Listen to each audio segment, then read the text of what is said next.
Police துறையில் சேர்வதற்கும் பதவி உயர்வுக்கும் இன ரீதியான கோட்டா முறை இல்லை. அரச மலேசிய போலீஸ் படையில் மனுதாரர்கள் சேர்க்கப்படுவதற்கும் பதவி உயர்வுக்கும் இன ரீதியான கோட்டா முறை இல்லை என்று உள்துறை துணை அமைச்சர் டத்துஸ்ரீ டாக்டர் ஷம்சுல் அன்வார் நசாரா தெரிவித்துள்ளார். போலீஸ் துறையில் ஆள் சேர்ப்புக்கு பூமிபுத்ராக்கள் அல்லது பூமிபுத்ரா அல்லாதவர்கள் என்று இன ரீதியான கோட்டா ஒதுக்கீட்டு முறை விதிக்கப்படுவதில்லை.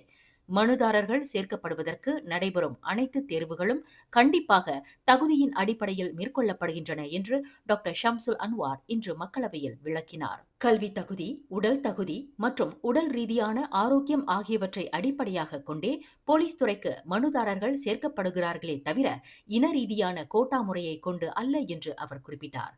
கடந்த 2022ஆம் ஆண்டு முதல் அரச மலேசிய போலீஸ் படையில் பணிக்கு அமர்த்தப்பட்டவர்களில் பூமிபுத்ரா அல்லது பூமிபுத்ரா அல்லாத மனுதாரர்களின் விழுக்காடு மற்றும் அத்துறையில் இன ரீதியான கோட்டா முறை கடைபிடிக்கப்படுகின்றதா என்று Klang MP V Ganapathi Rao எழுப்பிய கேள்விக்கு பதில் அளிக்கையில் டாக்டர் ஷம்சுல் அன்வார் மேற்கண்டவாறு பதில் அளித்தார்.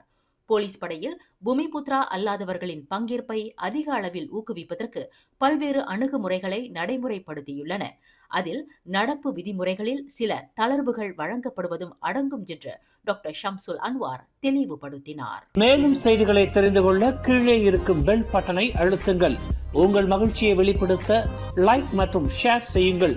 தொடர்ந்து திசைகளோடு இணைந்திருக்க சப்ஸ்கிரைப் செய்யுங்கள்.